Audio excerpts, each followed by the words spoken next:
Escatología Bíblica, lección 5, parte 2. Carta a los Filipenses capítulo 3, versículo 9. Continúa.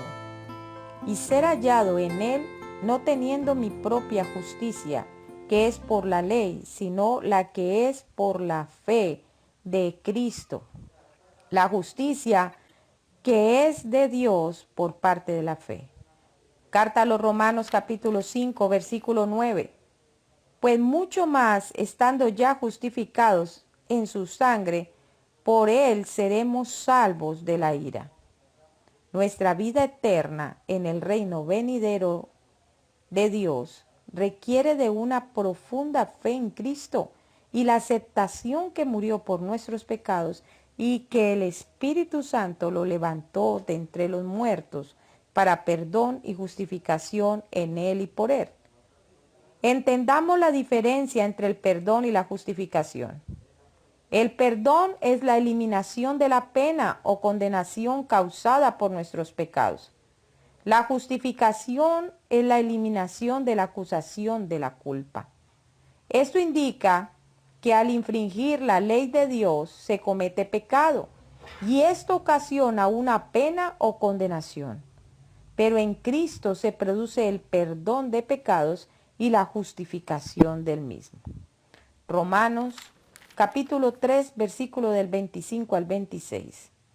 A quien Dios puso como propiciación por medio de la fe en su sangre para manifestar su justicia, a causa de haber pasado por alto en su paciencia los pecados pasados, con la mira de manifestarse en este tiempo su justicia, a fin de que Él sea el justo y el que justifique al que es de la fe de Jesús.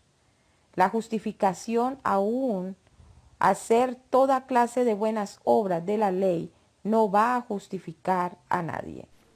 Carta Hechos, libro de Hechos capítulo 13, versículo del 38 al 39, dice la palabra de Dios. Sabed pues esto, varones hermanos, que por medio de él se os anuncia perdón de pecados, y que de todo aquello de que por la ley de Moisés no pudiste ser justificados, en él es justificado todo aquel que cree.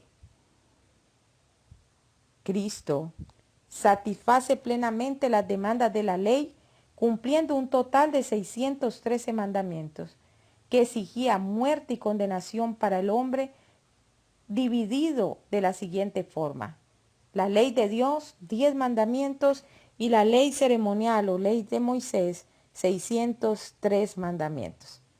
Cuando Dios ve al cristiano, lo ve a través del sacrificio de Jesús y lo ve sin pecado. Esta declaración de inocencia no es sin costo, ya que se requería satisfacer la ley de Dios. Carta a los Romanos capítulo 5, versículo 18, dice la palabra de Dios.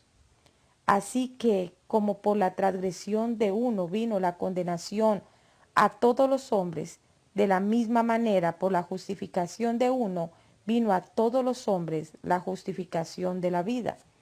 Hebreos capítulo 9, versículo 22, dice la palabra de Dios. Y casi todo es purificado según la ley con sangre. Sin derramamiento de sangre no se hace remisión.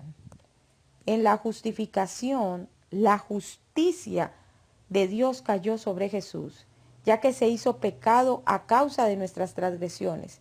Su justicia como verbo fue amputada, cortada de él, e imputada y colocada en nosotros.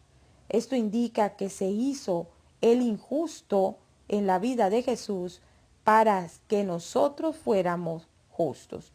Y digo en la vida de Jesús cuando era crucificado, en el momento de la crucifixión, donde todo el pecado fue recargado en él, cargado, colocado por nuestro Padre sobre él.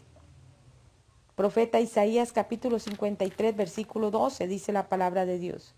Por cuanto derramó su vida hasta la muerte y fue contado con los pecadores, habiendo él llevado el pecado de muchos y orando por los transgresores. recibimos misericordia, es decir, no recibimos lo que merecíamos. Y no somos juzgados de acuerdo a nuestros pecados, al igual recibimos gracia, el regalo inmerecido se derrama sobre nosotros, recibiendo así la vida eterna. Carta a los Romanos capítulo 5, versículo 8, dice la palabra de Dios: mas Dios muestra su amor para con nosotros en que aún siendo pecadores, Cristo murió por nosotros. Bendiciones.